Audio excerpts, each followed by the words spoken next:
What's up, everyone? Welcome back to episode 2 of the Hawks Film Room.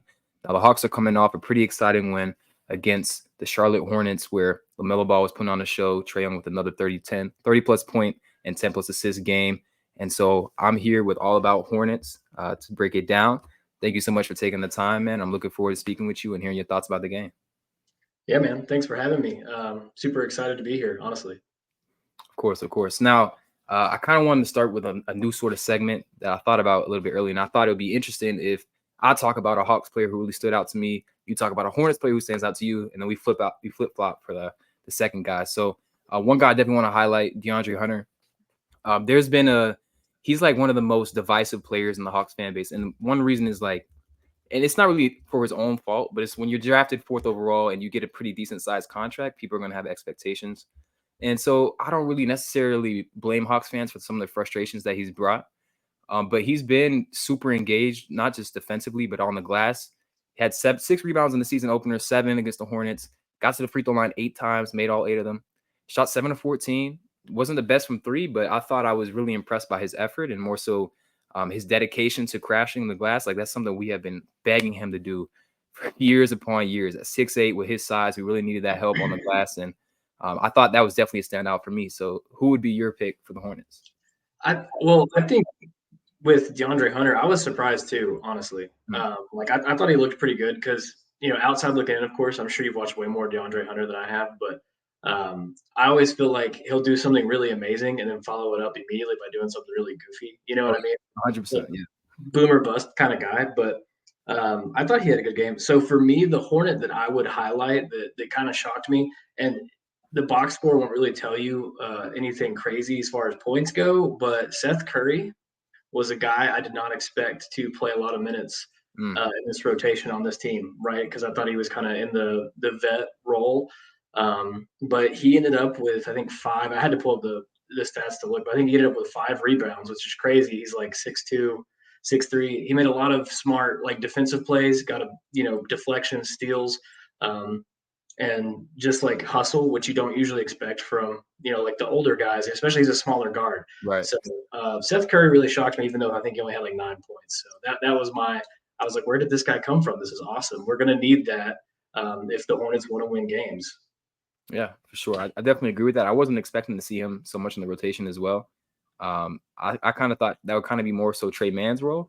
But we'll talk about him a little bit later on as well.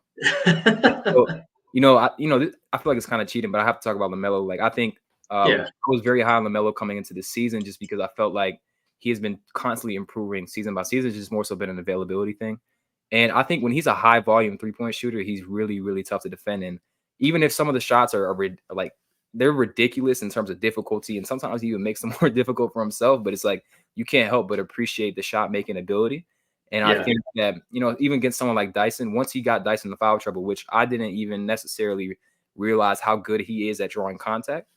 Once Dyson got 3 fouls in the second quarter, there was nobody on the Hawks who could hold him. And that's when, like, I stepped away for 15 minutes to go drive somewhere, and I checked, and I was like, LaMelo has how much in the second quarter? And so I thought it was a really good sort of this like microcosm of what he can be when his shot is on.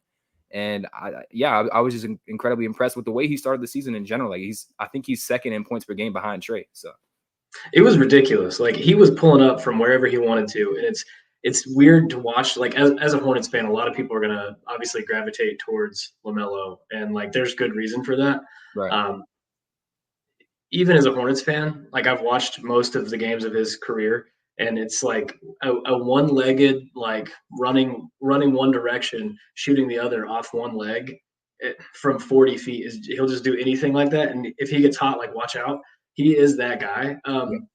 I thought he actually did a pretty good job, like, because he has just unlimited range and he got hot like that. I think, like, when he's getting to the rim also, it does make him impossible. And thinking about it and thinking about this matchup, that's actually one of the Trae Young, arguably, like, could be he's one of the guys that's closest to LaMelo. I think in terms of just style, how they play, what they bring to the game, because LaMelo can also be an absolute assist machine. I don't really love Trae Young, watching Trae Young that much. For one, he usually beats the Hornets. So, but I saw a stat a while back, and I think it's like, first of all, every year Trae Young is one of the, like, averages like most points created as a pick and roll ball handler. So of course he does. Mhm. And that's something that he early in the game they were killing the Hornets. Like Clint Capella and Okongwu were just getting just dunks at the rim. Like it felt like every play, which was killing me. Right.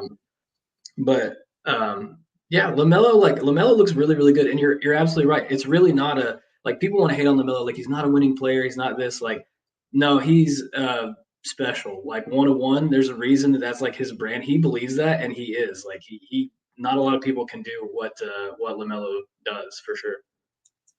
It was a fun game though. I feel like honestly these two teams are kind of close. Like I feel like they're both going to be in that like 7 to 10 range in the East. They both have a crazy point guard with unlimited range who is a offensive like hub or engine or whatever you want to say.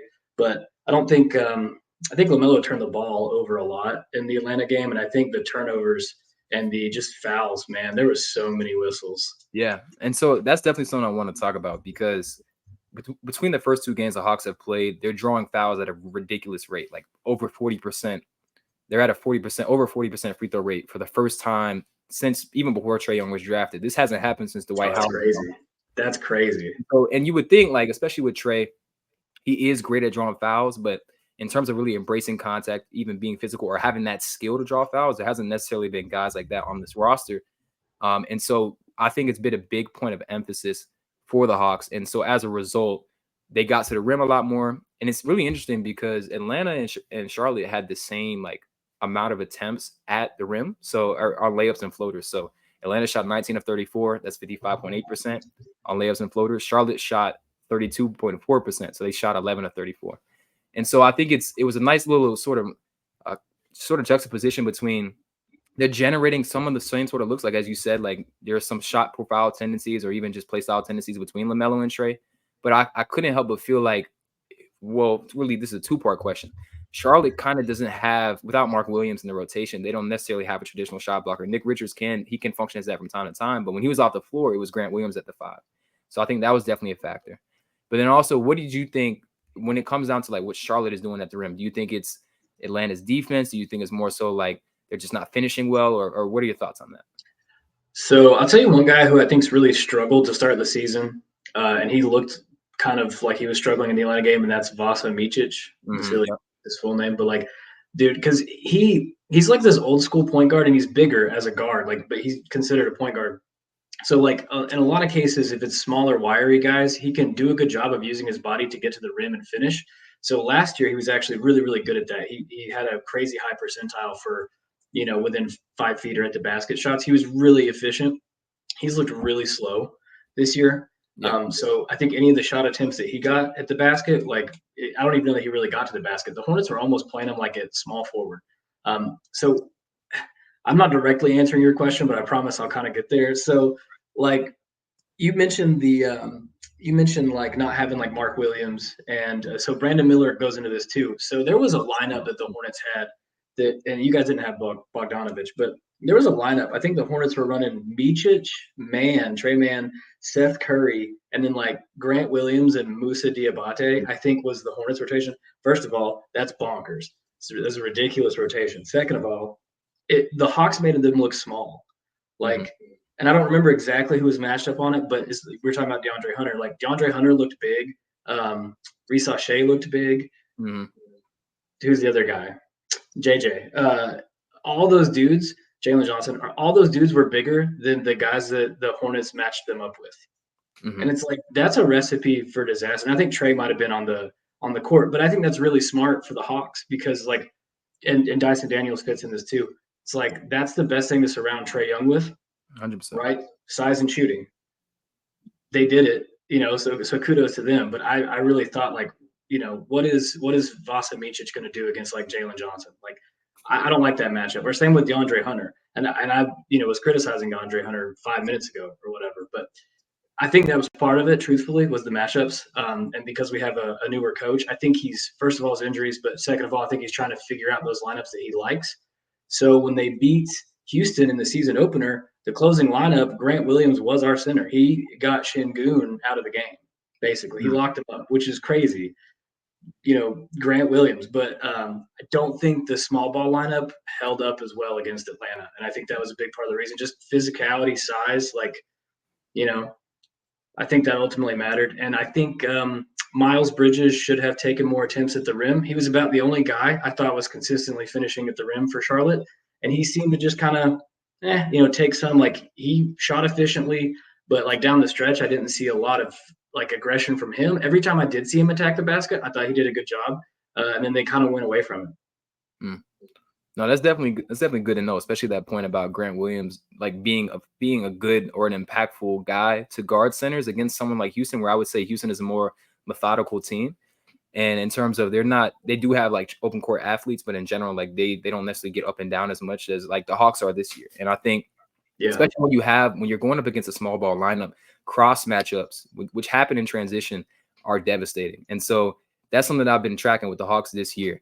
They had 17 transition field goal attempts to 7 for Charlotte. So that's a massive disparity. And then they turned live boards. So 56% of the rebounds they grabbed turned into a transition opportunity. And so that's a really high number. It's why they're the first in the NBA right now in percentage of transition opportunities coming off of rebounds that are over like 45%. And I think particularly against a team like Charlotte, Trae has so much like gravity when he crosses the court. And so in the past, you would often see Trae Young wait to get the outlet pass, but not necessarily run up the floor. He's waiting right next to him. Now he's got guys like Jalen Johnson, Dyson Daniels, Vit Krejci even, and so he trusts them to get him the ball up the floor without him having to wait. And so there were multiple times. There was that one particular on Onyeka lob I think it was the first quarter of the second quarter, where Trae ran up the floor. Jalen passed it to him on the wing. Seth Curry, or it was a Seth Curry, or like it was just Grant Williams was at center. And so as Onyeka ran, Grant Williams opened up to make sure he was containing Trae, and Onyeka slept right behind him. Yep. So I thought it was plays like that sort of showed that this is sort of a different type of attack for the Hawks this year, where they have size, yes, they have physicality, yes, they have versatility, but they're also using it in different ways. So it's like they're not highly dependent on just attacking a set defense, because last year they were 27th in transition rate. So they weren't really. Yes, which doesn't make sense when you consider the guys that they have on that roster. But a lot of it was because guys like, DeJounte is also a different type of passer or point guard in general. Like he's not necessarily looking ahead for lobs like someone like Trae does. And so he kind of wants to create it himself, or him and Trae weren't really trusting the other guys. And I thought you had Dyson get down a hill in transition. You had him it was actually him who threw the lobs on Onyeka. I'm just remembering. You had Trae throw a lob to Capella. You had Trae shooting from the logo in transition. And the reason why I feel like that's actually like in the half court setting, that's not always a good shot, because the defense is set, which means they have a higher chance of getting a rebound. But when you fire those in transition and they're still recovering, that paint is open, which means you could get those offensive rebound opportunities. So I think it was again, Charlotte was not at full strength. I think like with LaMelo and Mark Williams and Brandon Miller, that's a better team than most people think. And they're a bigger team, which is the other thing that's really important. Yeah. And that's why I'm trying to not like highly focus on just how physical the Hawks have been, because they play OKC tonight. Very disciplined defense, a lot of length. They're going to be disruptive. So we'll see if these hold up. But I thought, and I agree with you, like a lot of it was the matchups, but we'll see if they can keep that same style of play going against a team that honestly is just better suited to defend them. I can't believe that the Hawks didn't have a good transition attack last year. Yeah, it doesn't make any sense, but they honestly just weren't. They were not committed to playing that style of basketball. And it's less about like who Trae is, and it's more so about like who was on the wing. So Sadiq Bey and DeAndre Hunter are not great open floor dribblers in terms of like actually like Trae is not going to trust Sadiq Bey to get downhill by himself, or even to like get downhill and find place for other people. So it's really just Jalen. And I think when you contrast that with the sort of different style that DeJounte has, then that's kind of like why. But when you have a dip in, because if with the DeJounte Murray trade, there's a dip in objective talent. Like he is a fringe all-star level talent. They lost that half-court creation. Like DeJounte was the second best ISO scorer in the league last year. High volume pull-up mid-range guy. And so when you lose that, you have to make up for that with quicker offense, because that's more efficient. So there's been studies done that like the lower you get into the shot clock, the less your effective field goal percentage goes down incrementally. So if you're taking shots consistently with 6 or 8 seconds on the shot clock, you're going to see a dip in your efficiency. And the Hawks, I saw they would grab a rebound. They had a shot up within 5 or 6 seconds. That's not how they were playing last year, but it's working out for them, because when they're taking smart shots. Like there's a difference between a quick shot and a good shot. And there were a lot of times, and that's the other thing too. Like I've talked about how often they're getting out in transition, but they're actually not scoring efficiently out of that because they're not always taking good shots. Like it's like forcing shots at the rim, because when the Hornets did get back, sometimes Jalen Johnson, Reza Shea, DeAndre Hunter, they're still trying to attack the rim. There's 3 guys around you. So I still think there's room to grow in that aspect as well. That's really interesting. That's so the logo 3 that Trae took in transition. That's actually one of the reasons that I said LaMelo actually stylistically plays like Trae. They're one of the few guys that'll do that, because LaMelo does that exact same thing. The thing about, I remember Trae doing that. I think that was like the third quarter, and it was like to go up 9 or 10 or something like that. And it was like the Hawks. I felt like the Hawks controlled the game a little bit. Like honestly, I really don't think these teams are like that far apart. And I do think like had Brandon Miller been there, that really would have helped us on the wing, like I said, because Vasa Micic at small forward or whatever is really just like not it. He started slow. Nick Richards had an okay-ish game, but I still feel like he was kind of the problem with Nick Richards being your starting center is he is inevitably going to run up against guys that he's just not like, it's overmatched. You know what I mean? Like Clint Capella may not be. Some people think Clint Capella's, old, past his prime, whatever. But it's like Clint Capella is still going to rebound the ball on both sides of the glass, and like he's still a lob threat. Like he's still a big dude. Right. And so like if Nick is having to deal with, whether it's Okongwu or whether it's Clint Capella, like it's either Diabate or Grant Williams. And I feel like one thing I do like about the Hawks is Quinn Snyder. I think Quinn Snyder's a good coach. And I think Quinn Snyder knew that. I really do. Because I felt like they hunted for that. And I guess like personnel is obviously part of it, like you were saying, but I almost feel like it benefits Trae Young because he was always a good distributor. Like everyone knew that he has limitless range. Like his ball handling is pretty elite. Like he can navigate screens like pretty dang well, very quick. But I think he's one of those guys. I know he's led the NBA at some point and like generated points per possession or something like that, or that's the type of guy he is. So like, dude, if the Hawks can keep that up like season long, they'll probably be in a better place than they were last year, even though they don't have DeJounte. And that was the Hawks player that really I was looking for. I was like, who do I think really kind of killed us? And I was really surprised how good Dyson Daniels looked to me. I really thought like, even though LaMelo put up a lot of points, I think you were right. I totally agree. You're like, once Dyson Daniels set, and by the way, Melo was talking smack to him. Oh like, yeah. Like they were going at it. Like LaMelo was trying to get him out of the game. He was sick of Dyson Daniels, but I saw Dyson Daniels like splash a couple threes, and I think he scored his career high against Charlotte. So I mean, you can't be mad at that if you're a Hawks fan, because I feel like that was the big conversation around the Hawks in the offseason.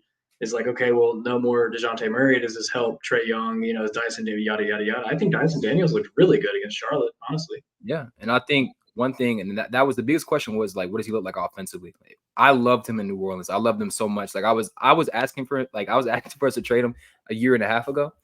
But the thing is, like, he was very hesitant as an offensive player. Like he would constantly travel. He would pick up his dribble when he had an advantage. But that wasn't the guy he looked like in the Olympics. And once I saw that, also in 2023 during the FIBA World Cup, he barely got any run. Like Australia is a good international team. You have to be a competent guy to actually get minutes. And he was 4th or 5th in minutes. I think he was 4th or 5th in points. He was 3rd in their efficiency, or like their impact metric, which is really good for a younger guy, like who hasn't had a consistent NBA role. And I was very encouraged by how confident he was when he played in that tournament. And so I didn't know how quickly it would translate. But the thing is, I think the Hawks have really done a great job of empowering him. At media day, he was saying like, Quinn wants me to shoot threes. Like, that's what I'm going to do. And even when he's not necessarily impacting the game offensively, he does all the little things where it's like he's tapping out rebounds, or he's cutting the space, or he's covering up these defensive breakdowns. And it's at the point where like the Hawks are not accustomed to having that level perimeter defender. There have been 2 occasions in the first 2 games where it's a cross screen. So you have on off the ball, you've got a guy setting a sort of like a pin down screen, and then you have a player curling around and another player coming around. And Dyson's like, let's switch this. And DeAndre Hunter, the first time it was DeAndre Hunter kept going with his man. It's like, you should have switched that because you were in a better position to contain that.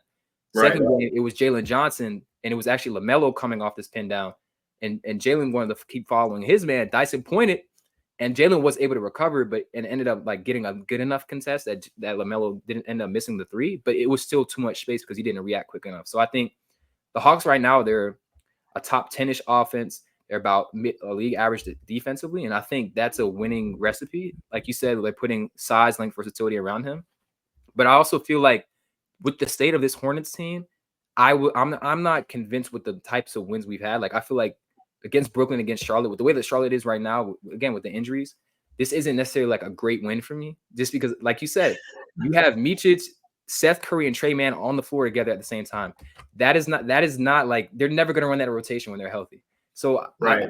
while I am very, very encouraged with the getting out and running, putting pressure on the rim, the way Trae has looked, I wish these wins were a little bit more convincing. I mean, we were favored by, I think, 6 points versus you guys, which is like not a huge spread, but that's kind of indicative of where the difference levels between the team. Again, with the injuries, like if you're healthy, I think it's different. But yeah, for the most part, I think my biggest takeaways aren't necessarily about the win itself or even trade. It's just the way they're playing.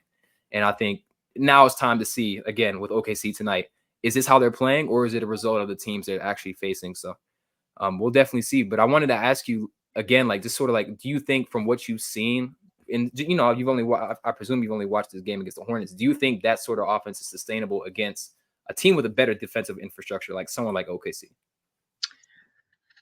I do, but I think it's going to take a lot of growth still. So I think like Jalen Johnson continuing to get better, Right. because like everyone was paying attention at the end of last season. Jalen Johnson, he looked pretty good. Like he really, it was like, okay, do we have like a for sure staple, core foundation piece of this team? I think he needs to keep growing, and I think Risa Shea needs to keep growing also. Because I think if it stays where it's at right now, I don't think you're going too far. Right. Maybe again, like play in like first round of the postseason and get bounced. I think you still have to have like that step up, and I actually think the Hawks have got a good bit of talent on the roster, and I was really shocked. One possession, Onyeka got out and like splashed a three, and I was like, oh, the Hornets are not ready to guard that. Like I can, even though Charles Lee came from Boston, where the 5-out offense, like where Al Horford's open in the corner, which is basically what they did for Onyeka. Like, I think those guys still need to grow, though. I mean, but Trae Young carried a not that much different Atlanta roster to the Eastern Conference Finals. I mean, I guess it's pretty different now, but is it? I don't know. Do you think it's a very different from that team, or do you think it's just kind of different from that team? I think, Because he can do it. yeah, like I think like the blueprint is still the same, where it's like size and shooting, but that was Yeah. a much more limited roster. Like John Collins, if you're asking John Collins to like play make for others or create for himself, if like he was so bad if he dribbled more than twice, if he could get to his face, it was fine. But you Yeah. couldn't put him in the open floor. You couldn't ask, like he couldn't reliably shoot the floor, space the floor once he hurt his finger. And then at the guard spot, like Kevin Huerter and Trae Young, they're barbecue chicken defensively. Yeah. Kevin Huerter was a negative 29 in a game the Kings lost by 3. And what he brings as a spacer is not offset by the lack of playmaking in the defense. So he really helped us during that run because we needed the offensive firepower. But him and Bogey overlapped. And like there were a lot of people who were upset that we traded him away. But you just can't have two guys of that same archetype when you already have a defensive liability with Trae. And I think go ahead, I'm sorry. Do you think having Bogdanovich would make you feel better about this team right now? More confident?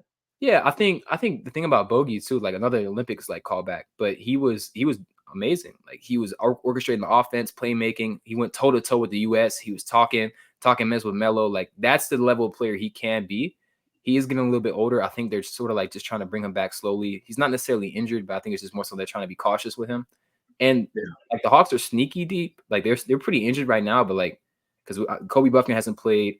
Bogey hasn't played. DeAndre Hunter, I don't think he's playing tonight because they're probably keeping him out back to backs because he's got knee issues. But they have enough to where like if Risa Shea could be a rotational player, then I'm not too worried about guys like not necessarily being available. But I do think Bogey gives us that sort of offensive floor that we need because he has that same sort of quick trigger and transition that opens up a lot of stuff. But if the ball gets swung and like Trae's getting trapped, I can trust Bogey to go create something, not just for himself, but for other people. Yeah, yeah, I, yeah. I definitely think he's a dude that we need. And I wanted to ask, like, what was your first impression of Riza Shea? Like, I think you said he looked big out there. I think both him and Jalen are sort of forcing it a little bit. Like, I think both of them are like, I love the aggression, but they're not necessarily taking great shots right now. For Jalen, I think it's more so like he just got a big contract. He feels like he needs to live up to it. And then for Riza Shea, I mean, you're just gonna have nerves as a rookie, and you're sort of figuring out how you're gonna play. But I was curious, like, what were your thoughts on your first couple minutes watching him in the NBA? Yeah, so one of the things was the impression. I was like, well, he's obviously taller and longer than whoever he's matched up against. So that was the first thing, just because like I think people have kind of been talking about his build being like a little skinny, or he looks a little Right. skinny. But young dudes, like, you come in the NBA, like you put on weight, like it happens. It's a thing. Mhm. Um, I thought that I think his like he seemed like to be in the right place at the right time kind of deal. I think like I agree. I don't think he's found his confidence, like where he fits in, what his main like kind of go-to skill is. Because I think Mhm. at the NBA level, like you have to have something that you do like so well that you can be at a super high level that keeps you on the floor, right? Right. That you can do better than everybody else at the highest level. So I don't think he's figured out what that is yet. And that may not be the case. Like maybe he's just a great all around player and he just fills the cracks. I'm not saying that can't be a role also, Mhm. but like I do feel like I can kind of agree. I just didn't think he felt super confident, super comfortable yet. But like I feel like he knows the spots. Like he's not terribly out of position Right. or just completely getting blown by on defense. Like I think there's a couple of times he got the ball and seemed a little hesitant. Like okay, I'm just going to swing it back. Or like I didn't really like the way this cut looked, so I just kind of chilled out on behind the arc or whatever. And he didn't seem super aggressive, but I think that's just like you were saying, kind of rookie jitters, getting it out. And you're the number one overall pick. I mean, that dude has. It's crazy that Atlanta got the number one overall pick to begin Yeah. with. Crazy, but also that dude has some pretty big, expectations on him. So I think he'll be fine. I really do. And like I said, for the Hawks, probably a good move, because length shooting, and it's like the arguably the most valuable thing in the NBA today. You need a star. You need that guy. You need a Trae Young, Luka Doncic, LaMelo Ball to be successful. But you have to have 3 and D wings. Like Right. so, if he's just a super high level 3 and D wing, that's going to help out a lot. And if he's reliable come postseason, you got to have that guy. Someone's got to guard Jason Tatum, Jalen Brown. So if he can get the defensive side of the ball going, like I said, I think he knows kind of where to be. I think he'll be fine. But I haven't watched too much of him. It's just this Hornets game. So like I said, if you're matched up against Vasa Micic, I don't really know how to evaluate that. Yeah, no, that's definitely fair. And so I definitely agree with a lot of that. I think his floor is really good. Like especially in this class where it's like, I mean, you guys took what I feel like is a big upside swing, and we'll talk about him a little bit later as well. But I don't think the Hawks were in a position to take like someone with a wide range of outcomes.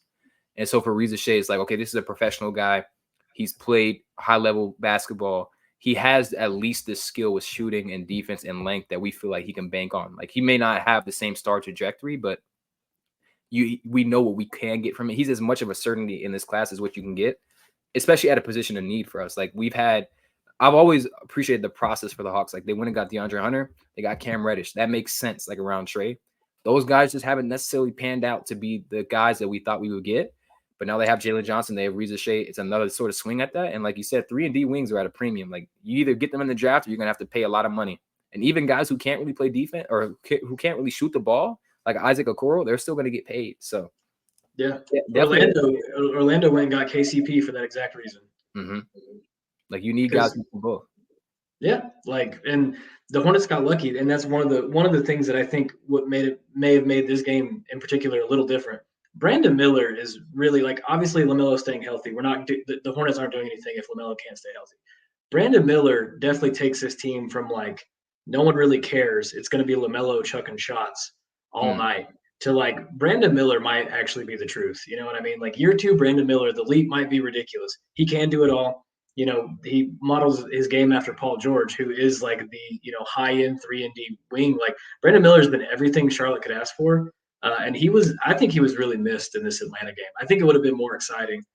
I think we would have got a better matchup instead of just watching Trae Young and LaMelo hunt deep threes and fouls, because that was basically what the game was like to me. Yeah, and so I do want to ask you, like, a lot of the foul hunting stuff. I think it's a skill. Like, I think it's absolutely something you like. Like, there's a reason it's always the same people who lead guys on free throw attempts, right? But I also feel like it depends on the defender, because Dyson Daniels, he's a dog defender. He's going to get down. He's going to be physical, but he's not necessarily like a high foul guy. Like, even when he was in New Orleans, like, granted he didn't play a ton of minutes, but he would never. I never really remembered him being in foul trouble. Like, I don't have the stats in front of me, but like his foul trouble percentage was never crazy. But I will feel like, or just in general, I feel like a lot like for his career, he averages less than 2 fouls. And for the style of defense he plays, that's really impressive. But I have a theory, and I talked about this on the last pod. So I want to ask someone who's unbiased, or in terms of like when you watch Dyson Daniels defense, I feel like he doesn't get the best like whistle because the Hawks are not a defensive team. So it's like everyone else is, or just in general, like refs are like, okay, these guys don't really tend to play with a lot of force. So when they see Dyson, it's like, oh, that's that we're not used to seeing that from this team. So when you watch those fouls, at least when you think about the few fouls that he had against LaMelo, how much of that do you think was, okay, this is a legitimate foul? How much of this is LaMelo selling it, or how much of this is like, okay, well, we can't really differentiate because the Hawks don't really play defense? I love that question. That is a great question. I'll answer it like a couple ways. Like, Mhm. so one, a lot of it is LaMelo selling fouls. So one of the things that's been talked about, and I think you were kind of asking me about this too, like LaMelo's rim pressure. And Mhm. so, like, I've been a knock on LaMelo is like he won't go to the rim, or whatever. It's like I think LaMelo figured out that if he's going to go to the rim, he needs to be able to get the whistle.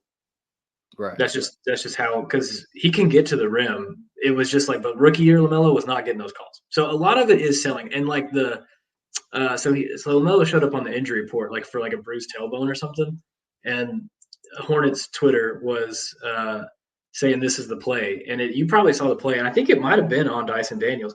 He Mm. basically takes a bad angle at the basket and flings himself onto the floor after like barely touching whoever was guarding Right. him for Atlanta, and it's like I don't really necessarily enjoy that, but at the NBA level, it's a skill. You got to have it. Like, and that's part of the reason that Trae carried the team that he did to the Eastern Conference Finals.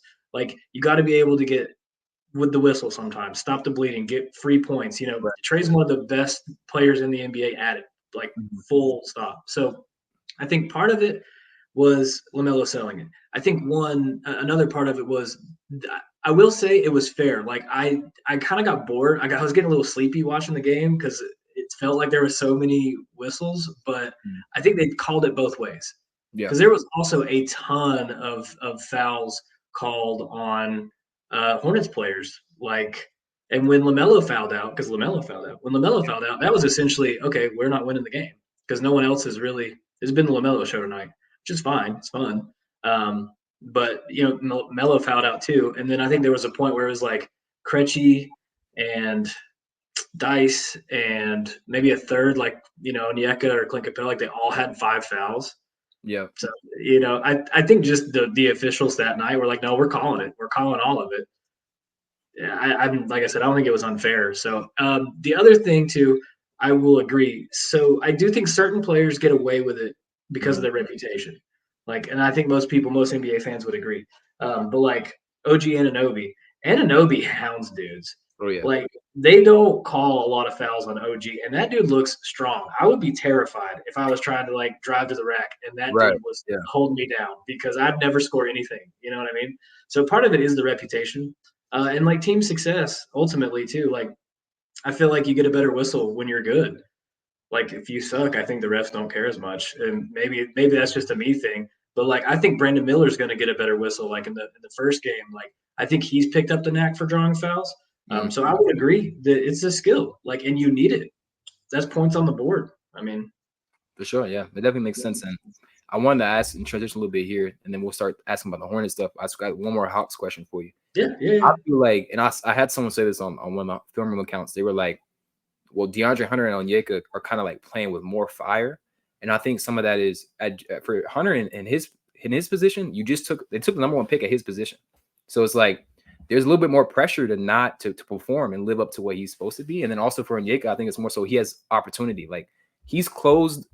We have like And this is wild to me because I've been begging them to please start Onyeka for a minute because the numbers have said that we have consistently closed games better with him on the floor. And a lot of that is because of the versatility. It's because of his ability, not just on the offensive end, but on the defensive end. Like against Brooklyn, he switched out to Cam Thomas, got a deflection. Like you just have more options with him on the court, especially when he's rebounding the way he is. And so I'm curious, have you seen anything, at least when you've watched the Hornets in the past, where it's like, okay, this is like someone at their position, they're adding more pressure. Like I feel like that's how you really get guys to really lock in. And so I was just curious if you feel like you've seen anything like that in your Hornets family. That's an interesting one. I'm not 100% sure how I would answer that. To be honest with you, I will say, Onyeka and LaMelo were like the Chino Hills stars. Yeah, Like yeah. they were, like Okongwu got a lot of shine because he played with LaMelo. So I do wonder if maybe like he was a little more active or a little just more juiced up just to play his like childhood friend like Mm-hmm. whatever. I do kind of wonder about that. As far as the Hawks go though, I think I've seen you tweet about we should start or close whatever. Yeah, start Onyeka. I'm pretty sure I've seen you tweet that. Yeah. Well, I guess it's post, but you're not alone either. Like as a Hornets fan, I've definitely seen some other people being like, why is Clint Capella still the starting center? And as a Hornets fan, I will say this: I don't think Clint Capella is ever going to step out behind the 3-point line and drain a three. So just from a purely offensive standpoint, like I would probably start him for that reason. He looked pretty good. Mm-hmm. I think you make a really good point about DeAndre Hunter because like he didn't have that pressure to perform. But you're right. I didn't think about it that way. They totally just took a dude at his position, and now it's time to like show up. So and like I said, to me like eye test, he looked bigger than I expected. I didn't remember DeAndre Hunter looking like huge. He looked huge. And it Mm-hmm. might have just been because he was matched up against whoever it was. But like, Miles Bridges is a small dude. I assume they were matched up at some point. He looked taller and like way bigger than I expected him to. So I'm like, maybe DeAndre Hunter, some guys it does take a different amount of time for some dudes to hit their stride. Like, and I know that, draft people, they're like, no, you don't want to draft a 23-year-old, blah, blah, blah. But there's some success stories of guys that put it together in like year, 3, 4, 5, 6 instead of year 1, 2, 3. Like, Mm-hmm. not every guy's going to have like the Brandon Miller rookie season. So, I mean, maybe DeAndre Hunter's got it going. Maybe he finally put it all together. And I don't know, maybe Quinn Snyder's finally got the right, lineup for the Hawks. But um, I hope not because we're going to play him 3 more times this season or Right. whatever. So. Yeah. And I'll say just in general, I think Trae and LaMelo is just must-watch TV at this point. But I wanted to ask you a little bit. You mentioned the rim finishing. Last season, like he was able to get to the cup, like really no problem. LaMelo was 88th percentile, 7 shots at the rim, and he was driving in the 99th percentile, 19 drives per game. But when you looked at his rim field goal percentage, he was at 56.4%, which doesn't sound bad. But when you look at players above 6'8", he was 126 out of the 136 guys who were 6'8" or higher. And so I believe when I watch him, especially like you mentioned, like some of the bad angles he takes, sometimes it's just like, is that even a shot attempt? Like, I don't really know. Like, were you trying to make that? Because even he had a like a beautiful move where he gathered it. I can't remember the exact, like it's all over Twitter because it was beautiful. Like, is it the behind the back to like the gather step to the yeah. So like, Yeah, and it it was was wild.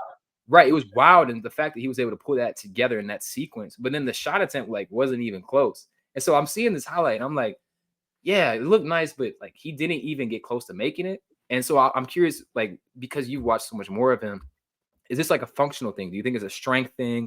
Do you think it's a lack of spacing in Charlotte? Do you think it's again like him not getting the whistle that he necessarily deserves? Like, what do you think the biggest thing is? And then what do you think he needs to improve on to get better at the rim? Because I think that's his next step going as a scorer. We've seen the high volume 3-point shooting, we've seen the floater touch, we've seen the playmaking, but the rim finishing again at 6'8". I think also I saw one more thing before I give you the chance to respond. I'm sorry, but his frame, like he looks the exact same. It's year 4, so That's a good point. You're absolutely right. At a dude at his size, I think this is going to sound crazy. I think LaMelo doesn't like to dunk. Like, there's so many times where I see him go up at the rim, and I'm like, could you please? But you're right, and that may be like an upper body thing, right? Like, he may know that a lot of dudes can stuff him at the rim if he doesn't have a lot of upper body strength. But like, I'm not a exercise science major, so Yeah. I don't have the official word on that. But sometimes I see him go up and he'll end up like getting the contact in midair, and then like you said, he'll like almost try to put some crazy spin on the ball, and it looks like it'll just like hit the rim and fly off, or like barely graze the backboard or something crazy. It's like I almost wish that he'd try a little bit more to go over the top of people Mm. because he's tall and long. So like, for example, John Moran, like now granted, Jaw like all the time layups, his layup package is ridiculous, but I think Jaw does it a little bit better job of like sometimes I'm gonna just jump off 2 feet and absolutely try to stuff it. And like LaMelo does not. LaMelo seems to get to the rack and then, try to do something crazy. I think one, getting back to your question, I think one, the better, if he gets the whistle, if he gets the calls, the star calls that he's looking for, that would Mm. help. Because sometimes he'll get him, certain games, because he kind of got him against Atlanta. He got a lot of whistles against Atlanta. Sometimes he'll get him, so that would help. But I think when you don't rely, like you don't want to have to rely on that, right, to be like a consistent part of your game. Another thing is, I'll tell you this is I think he needs to have a little bit more trust in his man on the block for the Hornets. Mm. Because he's so crafty, because he's a good passer, because he can get to the rim, he needs to be able to trust his man in the dunker spot or someone coming down the lane and get them the ball. If I'm not mistaken, rookie LaMelo had Bismack Biyombo catching the freaking basketball in the post. And love Biz, great guy, terrible hands, Yeah. cannot catch a freaking basketball, dude. He cannot. And then now it's mostly been Nick Richards. I'm a Nick Richards believer. A lot of Hornets fans are sick of seeing him, and I get it. But like he doesn't have the best hands. Mm. So put Mark Williams there, it's a different story. Mark Williams has, from what I've seen, just the little bit that he has played, I think he's got incredible hands. He's made some ridiculous catches around the hoop. He's got a ridiculous wingspan, and he's like got super soft touch for a dude that's that big. Mm. So that's, I mean, three different ways to answer the question, Oh, but for sure. Yeah. I think that's kind of how I look at it. Like the calls would help. Trusting his teammates some would help. Like if he sees that he's getting nowhere, don't just fall and like beg for the call because he throws himself at the ground sometimes. It seems like to get the call. Like so, and alternatively, sometimes see if you can dunk it. Why Right. not? He's crazy fast. He's crazy tall. Like he's not. He's athletic. There's no way he's not athletic. Like dudes can hardly keep up with him with the ball in his hand. So if you're that fast, if you're that crafty, dude, dunk. Yeah. Try it. Yeah. See, Exactly. Yeah. And so I also wanted to ask you about Trey Man because I feel like Trey Man has that skill set where, like, during preseason or just even like the last couple of weeks, he's sort of just blown up. People have seen like what he was doing in preseason. He was definitely one of the best players in preseason, and I think that translated against Houston. Like he had a nasty step back over Jalen Green, and his space creation is definitely legitimately special. I'm curious because against the Hawks, I didn't really feel that same like sort of pop or like creative like sort of shot creation from him. And then, so do you think he's a real dude? And if you do you think he can play next to LaMelo, or do you think like LaMelo needs his own version of Dyson Daniels? Like we talked about how him and Trae are sort of similar, similar deficiencies, similar play styles. Do you think the optimal guy next to someone is someone like Trey Man, or do you think you need like a more Dyson Daniels type guy? So with Trey Man, what I've seen so far. So first thing I'll say is the front office did not extend Trey Man before this season. So I Mm-hmm. think they're using this season to kind of gauge, answer some of the questions you're asking and like the NBA fans are asking, like where's he at, right? Because Right. we haven't seen him for the full length of the season. So that's the first thing. Keep that in mind. So he's on kind of a prove it year. Second thing, um, his ideal role probably comes off the bench. Mm. Um, and I'll give you two reasons. One is a real reason, one is not a real reason. The not real reason is sixth man would be the greatest nickname ever if he wins a sixth man of the year award. That's Yeah. just That'd be tough. Yeah. that'd be amazing. But that's not the real reason. The real reason I say that is because uh, if you've watched the Hornets, if you've been a Hornets fan for the past few years, we've already watched LaMelo and Terry Rozier play together. Is Trey Man's game really that different than Terry Rozier's? I don't think so. I Mm-mm. think they're both great space creators, underrated athletes, can get hot, scorching from distance, can self create and maybe slightly create for others. But I think their primary role is bucket getter. And I don't think that's going to be the best thing for LaMelo long term. I do think he would need somebody a little closer to Dyson Daniels. However, the Hornets have been playing Brandon Miller at shooting guard. Mm-hmm. So, but like 2, 3, 4 in the NBA now are like you can kind of switch them around. Yep.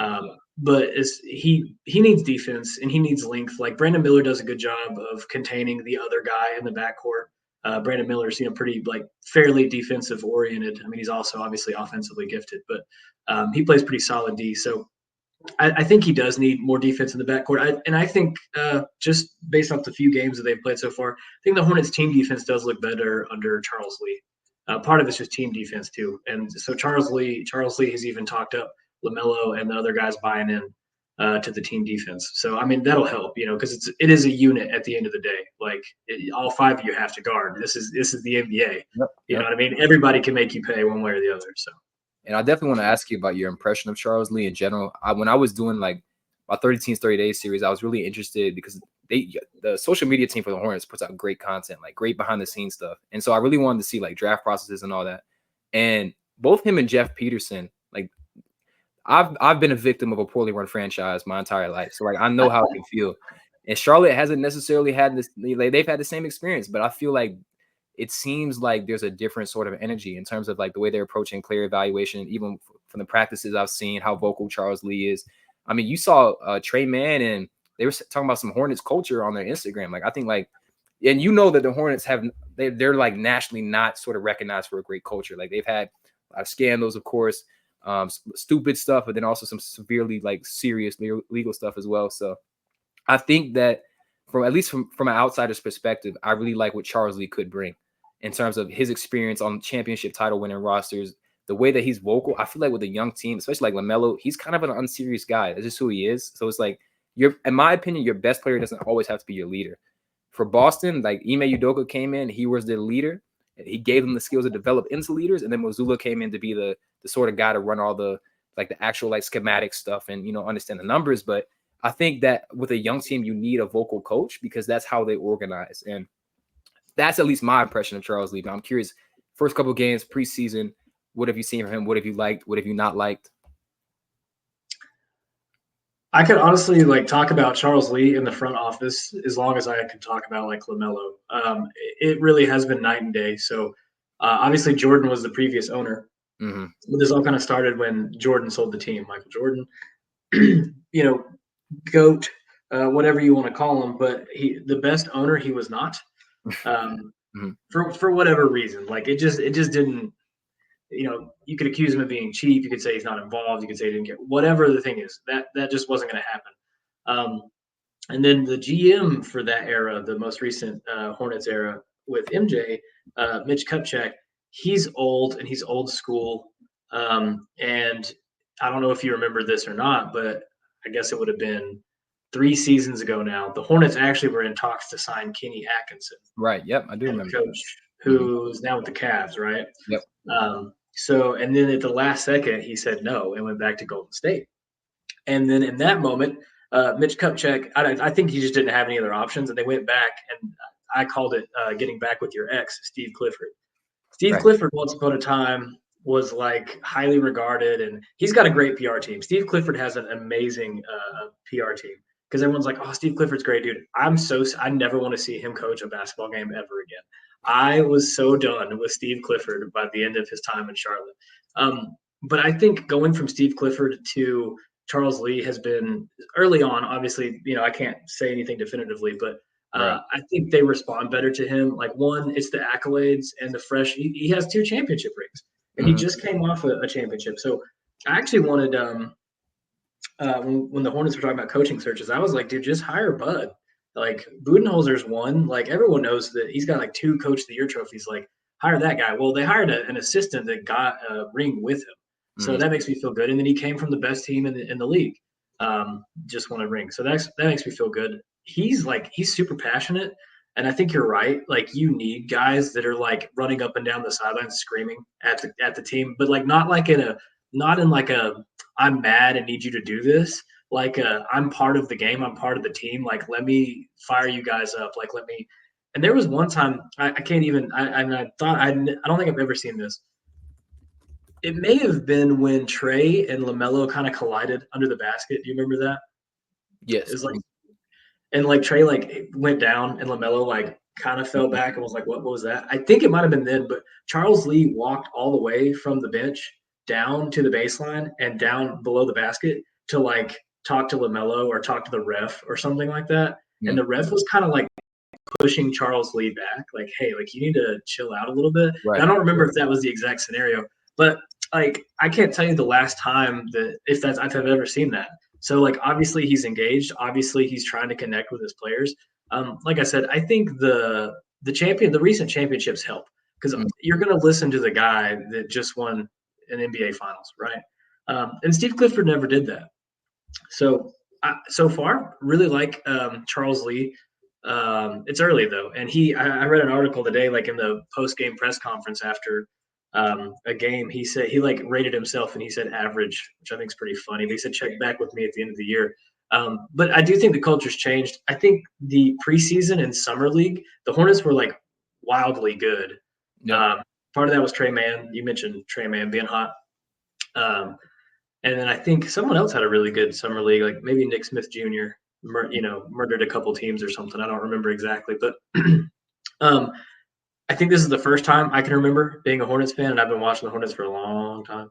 I have a manual from like the first year that they rebranded as the Hornets. Courtney Lee was their big free agent offseason signing. I Right. have a Yeah. manual. They played the Pacers in like 2014, so I've at least been and I paid attention to the Bobcats before that. So like, um, but we always get killed in the summer. Every summer, it's like people don't respect Charlotte because they know like he's no national recognition. Like Mhm. you watch ESPN hosts and they're like, man, who cares? Like Richard Jefferson said, the Charlotte Hornets have fans. Like, come on, man. Like that's disrespectful. Yeah. But they had a really good summer league preseason, all that stuff. We lost like one game. So I think that like started. You got to start it somewhere. So they are trying to build a winning culture. And as much as Charles Lee affects that, it really does, I think, start at the top too. Like people like to smack talk Jordan as an owner, but the new owners, one of them was courtside at the Atlanta game. I don't remember if it was both of them or just, but I know for sure. I want to say it was Rich Schnall, um, or Rick Schnall, but preseason went well, summer league went well, owners courtside, GMs courtside. So like they're a whole unit, which is important as well. And the GM's been amazing. Jeff Peterson has been amazing. I didn't really know how to feel about him coming out of Brooklyn. Like his draft record wasn't amazing or Right. anything, but the previous regime said that they wanted to get it like to the right person or the right people, like people that are aligned, people that are going to take it to the next step, like really elevate the franchise. So far that end of things is so much better already. I can tell you because like Mitch Kupchak fired the Jalen Duren pick into the sun for no reason. Like he would just collect crappy second round picks and then like never trade anybody.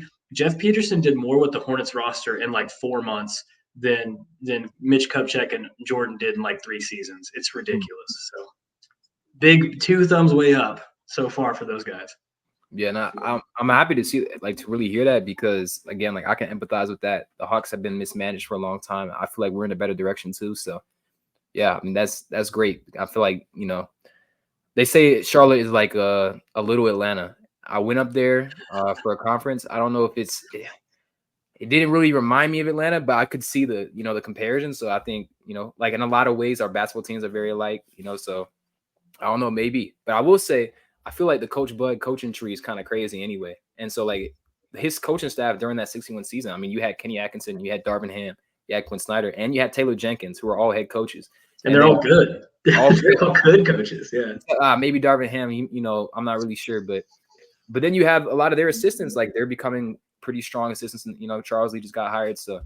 But I want to ask you or just give you a couple of these numbers for Brandon Miller because I was not. I was trying to get into like draft, like understanding the draft class for this 2023 draft class, but I hadn't really done a lot of like looking into prospects at that point. And so Scoot was like my clear cut number 2 guy. And I didn't dismiss Brandon, but I didn't really see him having the same ceiling. Like I kind of tiered it by like outcomes. So I had Vic and like his own tier, like extraterrestrial, I think is what I named it. Then I had Scoot, Amon, and I had Leonard Miller, who I all thought like had all NBA upside. And then I had Brandon Miller alongside some other guys. But I want to give you some numbers. So he averaged the fourth most points per 75 in his rookie class on above average true shooting among the rookie class. And he also had the lowest percentage of his buckets coming off assists, which means he's actually going out there to create them himself. He carried a large offensive load, especially when LaMelo went down. Like he was in the 84th percentile as a pick and roll ball handler. So he was running more pick and rolls than most guys in the league, 60th percentile in isolation. And he wasn't like incredibly efficient in those areas. But I mean, as a rookie with the amount of volume he had, I was very encouraged. And then he was like a really good handoff scorer. Like he was in the 97th percentile scoring out of handoffs, 1.19 points per possession. The average half court possession is just under 1 point per possession. So that kind of gives you a reference of just how much better he was than an average offense.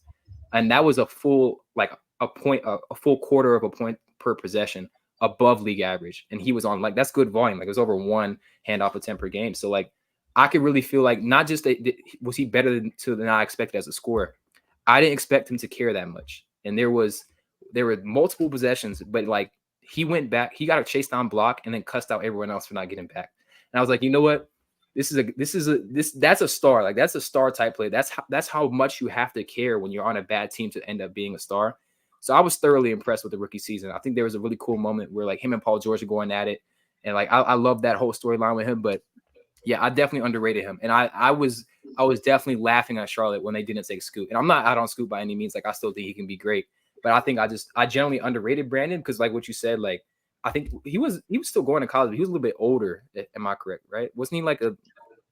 I mean, he was a one and done, but maybe he was a little bit. Maybe I don't think Why I he was felt that like much older. He wasn't that much older, but I think like I just felt like he was a little bit more limited for whatever reason in terms of his outcomes. I'm not gonna make that mistake again, but like I think I saw more. I don't know why I saw more with Scoot, but I it's think just he was I think he was a 20-year-old rookie though. maybe that's what it was. So But like he played his 1 year in college, 19 college, and then okay, maybe got to the draft at 20. And then when you're looking at like Vic, like he was 18, right? Probably because of the French, you turn 18 and you've already played pro ball. right, yeah. So I think we're so used to seeing teenagers now, Mhm. honestly, just in like top draft picks. But he might have been a 20-year-old rookie. Yeah, so I'm just like, what do you think about the Brandon Miller experience? What are you expecting in year two? And what do you think playing with LaMelo? Like, hopefully, I think LaMelo will be better. Especially, I think like one thing about ankle injuries is the more you have them, I think like it actually helps with the scar tissue. Like once Steph Curry got through that whole gauntlet and he started wearing ankle braces, he was better. I'm not as concerned about the ankle with LaMelo anymore. So again, what do you feel about the Brandon Miller experience? What do you expect in the second year? And what do you think LaMelo will do for him? So I think one of the things that having Brandon Miller and LaMelo on the team does is it makes people care about the team. Mhm. Because if it's just one guy, like every team in the NBA basically has one guy, but you really do have to have the co-star. You need someone else that can carry. Like I said earlier too. So his game does look a lot like Paul George's. Like he's used Paul George as a role model. That's his star, his idol. Like that's his goat. Like he loves Paul George. Paul George is fun to watch. Um, like and there's really nothing Paul George can't do. Like Paul George started off as a defensive guy, so I think Brandon Miller does take that seriously. And like you were saying, like he'll go make a defensive play and then like get onto his team. Like y'all got to run back. Like what are we doing? Mhm. And that was going back to Steve Clifford. That was something Steve Clifford said. They asked him about Brandon at some point, like post game interview. Or media availability, and they said, "Well, what do you hope that he takes from Paul George's game, since that's the guy that he focused on, modeled his game after?" And he said, "Paul George is a phenomenal two-way player." He's like, Mhm. "So I hope if he takes anything from Paul George is that he plays both ends of the floor, which is great." And he does. He does. Brandon Miller is very good, like deflections. He's good at jumping like passing lanes or reading passes. Like I think Brandon Miller, one of the things I think really got people kind of turned around on Scoot and Brandon. Brandon is a very underrated athlete, I think, or not properly rated athlete. Like everyone's like, "Oh man, Scoot is explosive," and he is. Um, but Brandon Miller, like he can get up, dude. Like he can, and he's not afraid to yam on people. Like and they asked him about. You're asking me about year two. They asked him in before the season started, what is his goal for year two? And he said, "I want to lead the team in charges taken," Mhm. which is a pretty bold answer, I think, but it kind of again speaks to like he's cool with doing the dirty work. He's cool with playing defense, being a two-way player, and you absolutely need that. And the Hornets need that as bad as anybody. Because if you watched a single Hornets game last year, there was not a lot of fight on defense, or even really in any way. Like the Hornets would just kind of roll over, especially after like LaMelo got hurt.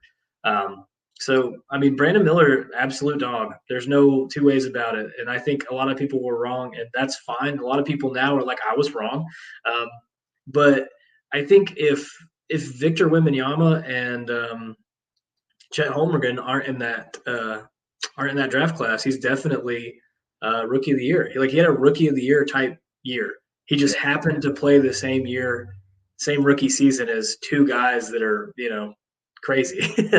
So super excited. I love watching B-Mill play. I really do. I nothing makes me more happy to tweet about from a Hornets account than watching Brandon Miller play. Hmm. I'll be excited for Mark Williams to come back because that's really the trifecta. Like when Mark Williams is healthy again, if you get him with healthy LaMelo, that's the thing that Hornets fans haven't had for 2 seasons. We've been waiting on that for 2 seasons. So it's like if we can get healthy LaMelo, healthy Mark Williams, Brandon Miller, there's your core foundational pieces, and the front office has already said this. They've already agreed to it. They're like, that's we have what we need. We have the franchise cornerstone. You have your crazy point guard, can do anything, unlimited range. You have 3-and-D high upside star wing. He can do volume shooting. He can take charges. He can whatever we need him to do. And a franchise big who is a lob threat with a crazy catch radius and can protect the paint. Get all three of them together, sprinkle in, Miles Bridges, Trae Mann, probably like a postseason team. Thank the Lord. It's been too long since Charlotte's been there. So super excited about B-Mill. I love watching him play. He stays trying to dunk on people, which is fun. I don't want to be the guy that gets, in front of a camera to talk about basketball and just talks about dunks, but Brandon Miller is not afraid. His preseason dunk on Miles Turner, disgusting. Nasty. And Miles Turner is like a shot blocker. You know what I mean? Like a rim protector. So love watching BMO play. I think people underrated his. You were giving me some great stats. His efficiency. He's way more efficient than even I think the biggest Brandon Miller fan would have known. He's so efficient. It's stupid. He's very good.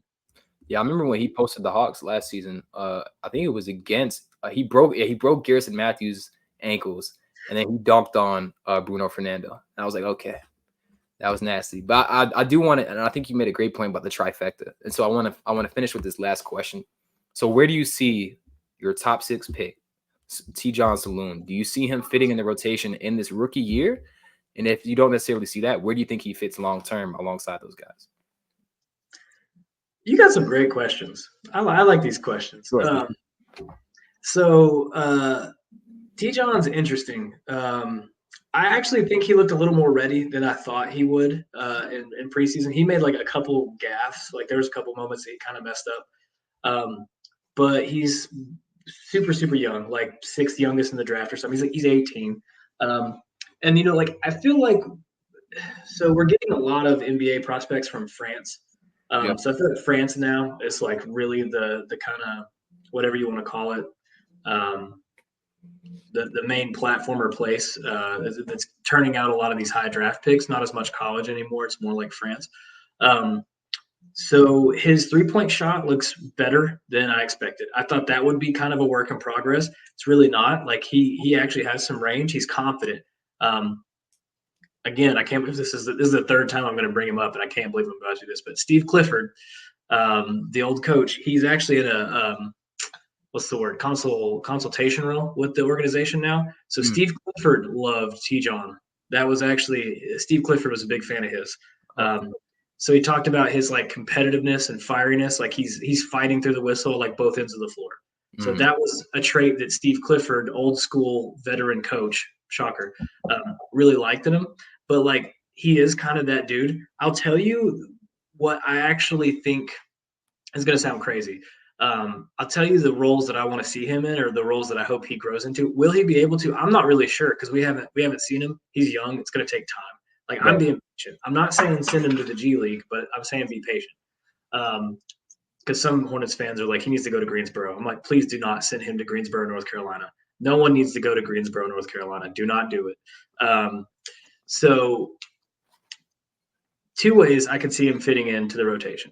One, I think when we do like projected lineup starting fives, we're usually like, hey, we need to get our most 5 talented players on the floor.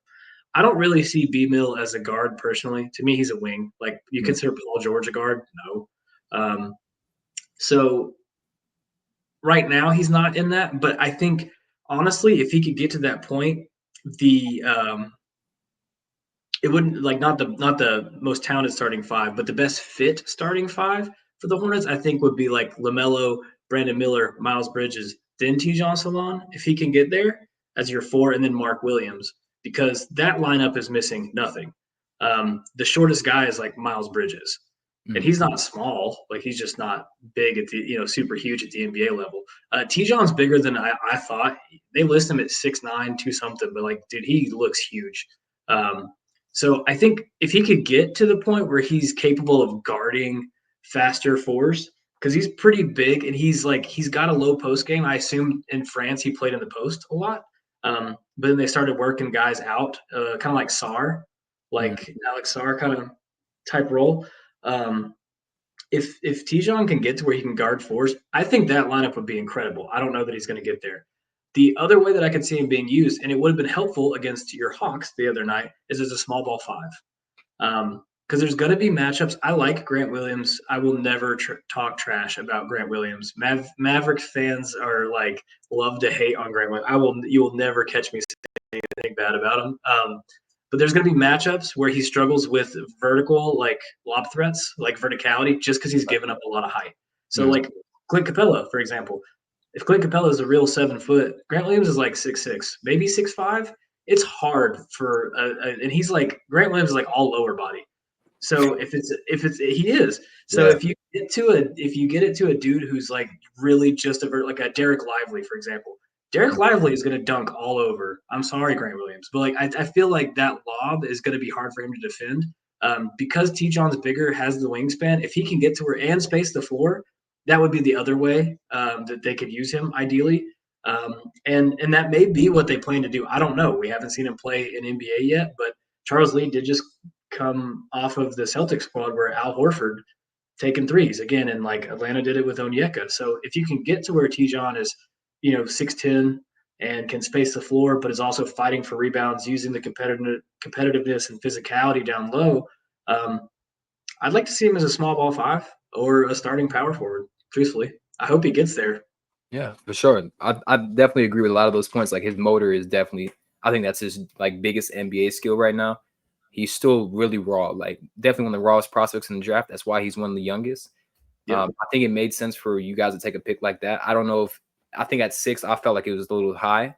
Like I kind of had him more so in like the right after the lottery range is probably where I would have selected him. I think I really liked like Connect for you guys, Yep. or I also really liked like someone like Modest. I thought Modest made sense too as a sort of someone who could come up from the weak side, help with rebounding, has some shot creation. I thought that those guys were someone that I was hoping you guys would target. I'm not mad at the Saloon pick because I see what he could be.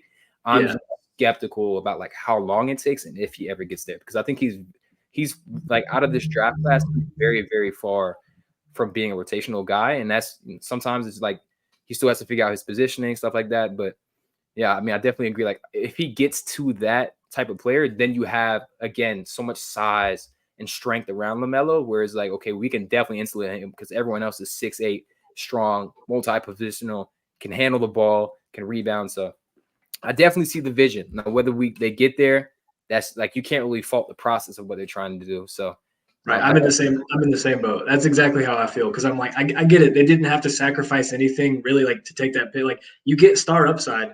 If he fleshes it all out, like he could be amazing. You know what I mean? He definitely could be. I just don't know, but I totally agree. for sure. And I appreciate you so much for taking the time. And I wanted to see if you could let people know where they can find like your Hornets coverage. Yeah, absolutely. So all about Hornets on X or Twitter. There is a link to my blog. I do have a blog. I haven't really got the YouTube career started yet, but more details on that down the road. We'll get there. Yeah, check this out right here on X. Click my blog. It's all about hornets.sport.blog. It's a WordPress blog. I update it from time to time, and you can read my work there. For sure. Again, I appreciate you so much for taking the time. I hope you all enjoyed, and we'll see you back here when we play Charlotte again, and then I'll have an episode up after the Thunder game. But y'all enjoy.